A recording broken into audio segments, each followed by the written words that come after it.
മോൾക്ക് അവസാനം വന്ന ആലോചനയും മുടങ്ങിയല്ലേ മാധവ? ഈ കൊച്ചിതെന്നാ കണ്ടിട്ടാ എല്ലാം മുടക്കുന്നേ? ഇവൾക്കിനി വല്ല പ്രേമമുണ്ടോ? നീ അതേപ്പറ്റി ചോദിച്ചോ? വൈകുന്നേരത്ത് കവലയിലിരിക്കവേ ബാലചന്ദ്രന്റെ ചോദ്യം കേട്ട് മൗനമായി തന്നെ ഇരുന്നു മാധവൻ. അയാളുടെ മൗനം കണ്ടിട്ട് വീണ്ടും തുടർന്നു ബാലചന്ദ്രൻ. നിനക്ക് ചോദിക്കാൻ വയ്യൽ ഞാൻ ചോദിക്കാം. ഇതിപ്പോ 10ൽ കൂടുതൽ ആലോചനകളായല്ലോ, ഇങ്ങനെ ഓരോന്ന് പറഞ്ഞ് മുടങ്ങിപ്പോകുന്നു. അപ്പോഴും മാധവൻ മൗനം തന്നെയായിരുന്നു. അത് കണ്ടിട്ട് ബാലചന്ദ്രന് കലി കയറി. എടോ കോപ്പേ, ഞാൻ തന്നോടാണ് ഓരോന്ന് ചോദിക്കുന്നത്, തനിക്ക് തിരിച്ചൊന്നും പറയാനില്ലേ? എടോ, എനിക്കൊരു കല്യാണം കഴിക്കണം. അല്പസമയം കൂടി നീണ്ട മൗനത്തിനു ശേഷം മാധവൻ പറഞ്ഞത് കേട്ട് അതിശയത്തോടെ അയാളെ നോക്കി ബാലചന്ദ്രൻ. മാധവ, നിനക്കെന്താ വട്ടായോ? വട്ടൊന്നുമല്ലടോ, സീരിയസ് ആയി പറയുക. എനിക്കൊരു കല്യാണം കഴിക്കണം.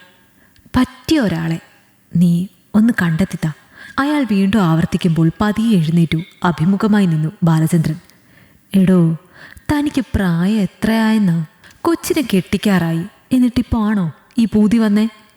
നിന്റെ ശ്രീദേവി മരിച്ച് 1 വർഷം കഴിഞ്ഞപ്പോൾ മുതൽ ഞാൻ ഈ കാര്യം പറഞ്ഞതല്ലേ? അന്നൊക്കെ നിനക്ക് മോളല്ലാതെ വേറൊരു ലോകം വേണ്ട എന്ന് പറഞ്ഞു നടന്നു. എന്നിട്ടിപ്പോൾ ആ കൊച്ചിന് വയസ്സ് 28ഉം നിനക്ക് വയസ്സ് 50 ആകാറായപ്പോൾ ആണോ ഈ ചിന്ത വന്നു തുടങ്ങിയത്? ആ വാക്കുകൾക്ക് മുൻപിൽ അല്പസമയം മൗനമായി തല കുമ്പിട്ടു മാധവൻ. ശേഷം വീണ്ടും തല ഉയർത്തി. എടോ, തനിക്ക് പറ്റുമോ ഇല്ലയോ അത് പറയ്. എന്തായാലും വേഗത്തിൽ വേണം. മാക്സിമം 1 മാസത്തിനുള്ളിൽ തന്നെ. 1 മാസത്തിനുള്ളിലോ? സത്യത്തിൽ തനിക്ക് എന്താടോ പ്രശ്നം? ഇനി ഈ വയസ്സാം കാലത്ത് കാമഭ്രാന്ത് മൂത്തതാണോ? ആ വാക്കുകൾക്ക് മുൻപിൽ പല്ലെറുമിക്കൊണ്ട് എണീറ്റു മാധവൻ. അതെന്താ ബാലചന്ദ്ര, ആളുകൾ പെണ്ണ് കിട്ടുന്നത് ആ കാര്യത്തിന് മാത്രമാണോ? ആ ചോദ്യം ബാലചന്ദ്രൻ്റെ ഉത്തരം മുട്ടിച്ചു. ഓക്കെ, ശരി ശരി. പക്ഷേ ഈ കാര്യം താൻ ബാലമോളോട് പറഞ്ഞോ? അവളുടെ അഭിപ്രായം കൂടി അറിയണ്ടേ? അത് വേണം. മോളോട് ഇന്ന് ഞാൻ പറയും. അവൾ ഒരിക്കലും എതിർക്കില്ല. അത് എനിക്കറിയാം. ഇനി എതിർത്താലും പറഞ്ഞ് സമ്മതിപ്പിക്കാൻ എനിക്കറിയാം.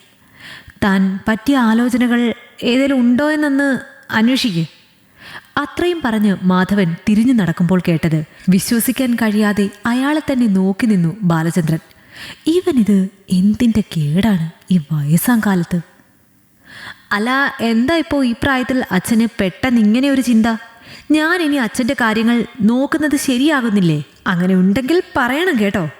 അത്താഴം കഴിക്കാനിരിക്കവേ കാര്യം അവതരിപ്പിച്ചപ്പോൾ ബാലയുടെ ആദ്യ പ്രതികരണം ഇതായിരുന്നു. ഹേയ്, ഇല്ല മോളെ, എന്തിനാ ഇങ്ങനെയൊക്കെ ചിന്തിക്കുന്നേ? അച്ഛനും വയസ്സായി വരുമല്ലേ, ഒരു കൂട്ട് വേണമെന്ന് തോന്നി. നിന്റെ അമ്മ പോയിട്ടിപ്പോൾ 25 വർഷങ്ങൾ കഴിയുന്നു. ഇത്രയും നാളും അവളുടെ ഓർമ്മകളിൽ തന്നെയാണ് ഞാൻ ജീവിച്ചത്. പക്ഷേ ഇനി അങ്ങോട്ട് അത് പാടാണ്. പ്രായമേറി വരുമല്ലേ. മാത്രമല്ല, എൻ്റെ ഈ തീരുമാനം ശ്രീദേവിയെയും സന്തോഷിപ്പിക്കും. കാരണം മരണക്കിടക്കയിലും ഞാൻ ഒറ്റപ്പെട്ടു പോയല്ലോ എന്ന വിഷമമായിരുന്നു അവക്ക്. പറഞ്ഞു നിർത്തുമ്പോൾ മാധവൻ്റെ മിഴികൾ നീരണിഞ്ഞു. അത് കണ്ടിട്ട് പതിയെ എഴുന്നേറ്റ് അയാൾക്കരികിലേക്ക് ചെന്നു ബാല. അച്ഛാ, വിഷമിക്കാതെ. അച്ഛൻ്റെ ഈ തീരുമാനം നന്നായി എന്നേ ഞാൻ പറയുള്ളൂ. ഞാനും ആഗ്രഹിച്ചു അച്ഛന് ഒരു കൂട്ട് വേണമെന്ന്. ഇപ്പോഴേലും അത് തോന്നിയല്ലോ, ഭാഗ്യം. എന്നിട്ട് ആളെ ആരെങ്കിലും കണ്ടു വെച്ചോ അച്ഛാ? ആ ചോദ്യം കേട്ട് മാധവൻ ഒന്ന് പുഞ്ചിരിച്ചു. ഇല്ല, അതൊക്കെ നിനക്കും ബാലചന്ദ്രനും വിട്ടു തന്നേക്കുക. നിങ്ങൾ ചൂണ്ടിക്കാണിച്ചു തന്നാൽ മതി. ഓക്കെ അച്ഛാ, സെറ്റ്. എൻ്റെ അമ്മയെ ഞാൻ തന്നെ സെലക്ട് ചെയ്യാം. എന്നിട്ട് നിങ്ങളുടെ കല്യാണം എൻ്റെ നേതൃത്വത്തിൽ നടത്താം. അതും ഒരു പുത്തൻ എക്സ്പീരിയൻസ് അല്ലേ? ബാല അത് പറയുമ്പോൾ പൊട്ടിച്ചിരിച്ചു പോയി മാധവൻ. അത് കണ്ട് അവളും ചിരിച്ചു. അങ്ങനെ പുതിയൊരു അധ്യായം അവിടെ ആരംഭിച്ചു. പിറ്റേന്ന് മുതൽ മാധവന് പറ്റിയ ആളെ അന്വേഷിച്ചു ബാലചന്ദ്രനും ബാലയും ഒരുപോലെ ഇറങ്ങി. അതിനിടയിൽ തന്നെ 1-2 പെണ്ണുകാണലുകളും നടന്നു. വിവരം നാട്ടിലാകെ അറിഞ്ഞു. ഈ മാധവേട്ടന് വയസ്സാം കാലത്ത് എന്തിൻ്റെ കേടാണ്? മോളുടെ കെട്ടുപ്രായം കഴിഞ്ഞു തുടങ്ങി. അന്നേരവാ അങ്ങേര് കെട്ടാൻ നടക്കുന്നത്. അങ്ങേർക്ക് വയസ്സായപ്പോൾ കാമപ്രാന്ത് കയറിയെന്നാ തോന്നുന്നത്. അഭിപ്രായങ്ങൾ പലതുയർന്നു.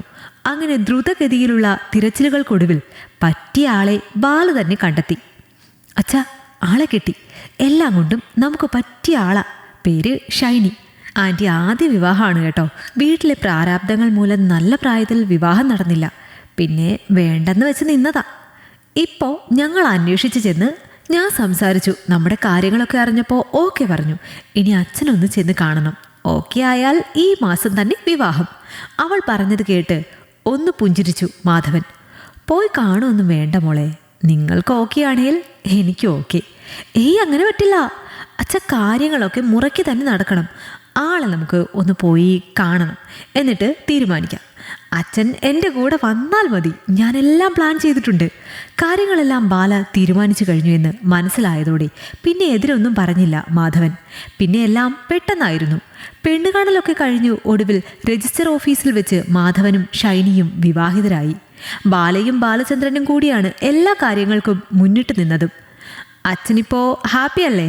ചടങ്ങ് കഴിഞ്ഞ് പുറത്തേക്കിറങ്ങവേ ബാലയുടെ ചോദ്യം കേട്ട് ഒന്ന് പുഞ്ചിരിച്ചു മാധവൻ. ഹാപ്പിയാണ് മോളെ, ഞാൻ ഫുൾ ഹാപ്പി. എനിക്കിപ്പോൾ ഒരമ്മയെ കിട്ടിയല്ലോ. ഷൈനിയെ നോക്കി പുഞ്ചിരിച്ചുകൊണ്ട് ബാല അത് പറഞ്ഞു. ഞാനും ഹാപ്പി. എനിക്കൊരു കുടുംബമായി, തങ്കക്കുടം പോലൊരു മോളുമായി. ഷൈനിയും ഏറെ സന്തോഷവതിയായിരുന്നു. ഡാ ബാലേന്ദ്ര, നാട്ടുകാരൊക്കെ ഇപ്പോൾ എന്നെ കളിയാക്കുമായിരിക്കും അല്ലേ? മാധവന്റെ ചോദ്യം കേട്ട് പതിയെ അരികിലേക്ക് ചെന്നു ബാലചന്ദ്രൻ. പോവാൻ പറയടോ, നമ്മുടെ കാര്യങ്ങൾ നമ്മൾ തന്നെ തീരുമാനിക്കണം. നാട്ടുകാരെ തെണ്ടികൾ എന്തു പറഞ്ഞാലും കാര്യമാക്കേണ്ടതില്ല. അതേ അഭിപ്രായം തന്നെയായിരുന്നു ബാലയ്ക്കും. അതോടെ പതിയെ അരികിലേക്കെത്തി അവളുടെ നെറുകയിൽ ഒന്ന് തലോടി മാധവൻ. മോളെ, ഇപ്പോൾ ദേ അച്ഛനൊറ്റയ്ക്കല്ല, അച്ഛന് കൂട്ടിനാളുണ്ട്. ഇനിയേലും മോൾക്ക് സ്വന്തം കാര്യത്തെപ്പറ്റി ഒന്ന് ചിന്തിച്ചൂടെ? ഇത്രയും നാള് ഞാൻ ഒറ്റയ്ക്കാകുമെന്ന് ഓർത്തിട്ടല്ലേ നീ വന്ന ആലോചനകളെല്ലാം വേണ്ടെന്ന് വെച്ചത്? ആ വാക്കുകൾ കേട്ട് അതിശയത്തോടെ അയാളെ ഒന്ന് നോക്കി ബാല. അച്ഛാ, അച്ഛൻ എന്തായി പറയുന്നേ? അച്ഛനിതെങ്ങനെ അറിഞ്ഞു എന്നാകും മോള് ചിന്തിക്കുന്നത് അല്ലേ? വരുന്ന ഓരോ ആലോചനകളും നീ മുടക്കി വിട്ടതാണെന്ന് ഞാൻ അറിഞ്ഞത് ഈ അടുത്ത സമയത്താണ്. അവസാനം വന്ന ആ പോലീസുകാരൻ ചെക്കനില്ലേ, അവന് നിന്നെ വല്ലാണ്ട് ഇഷ്ടമായിപ്പോയി. അവനോടും നീ അച്ഛൻ ഒറ്റയ്ക്കാകും, അച്ഛനെ വിട്ട് വരാൻ പറ്റില്ല എന്ന് പറഞ്ഞപ്പോൾ അവൻ എന്നെ കാണാൻ വന്നിരുന്നു. കാര്യങ്ങളൊക്കെ പറഞ്ഞു. മാധവൻ അത് പറയുമ്പോൾ മൗനമായി തല കുമ്പിട്ടു ബാല. അതുകണ്ട് പതിയെ അവളെ വലിച്ച് തന്നോട് ചേർത്തു അയാൾ. മോളെ, ഈ കാലത്ത് കെട്ടുകഴിഞ്ഞ് പെണ്ണിൻ്റെ വീട്ടിൽ പോയി നിൽക്കാൻ ഒന്നും ഒരു ചെക്കന്മാർ സമ്മതിക്കില്ലടോ. നീ പോയാൽ ഞാൻ ഒറ്റയ്ക്കാകുമെന്നോർത്ത് വിഷമിച്ച് അങ്ങനെ ഒരു ആവശ്യം നീ മുന്നോട്ട് വെച്ചതുകൊണ്ടല്ലേ ഈ ആലോചനകളെല്ലാം മുടങ്ങിയത്. ഇനിയിപ്പോൾ മോൾക്ക് ആ പേടി വേണ്ട. അച്ഛന് കൂട്ടായി ദേ ആളുണ്ട്. ഇനി ഞങ്ങളുടെ ആഗ്രഹം നിന്റെ വിവാഹമാണ്.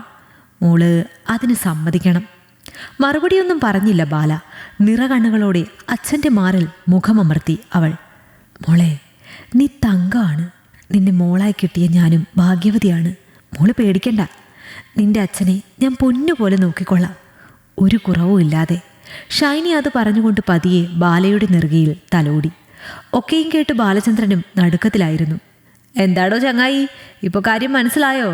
ഈ വയസ്സാം കാലത്ത് കാമഭ്രാന്ത് മൂത്തിട്ടൊന്നുമല്ല ഞാനൊരു കല്യാണം കഴിക്കണമെന്ന് തീരുമാനിച്ചത്. എൻ്റെ മോൾക്ക് ഒരു ജീവിതം ഉണ്ടാകണേൽ അത് നടന്നേ പറ്റൂ എന്ന് എനിക്ക് മനസ്സിലായതുകൊണ്ടാണ്. പുഞ്ചിരിയോടെ മാധവൻ അത് പറയുമ്പോൾ സന്തോഷത്തിൽ ബാലചന്ദ്രൻ്റെയും മിഴികൾ നിറഞ്ഞു. നന്നായിടൂ, ഇനിയിപ്പോൾ എല്ലാം മംഗളാകുമല്ലോ. ബാലമോളുടെ കല്യാണം നമുക്ക് ഉടനെ നടത്തണം.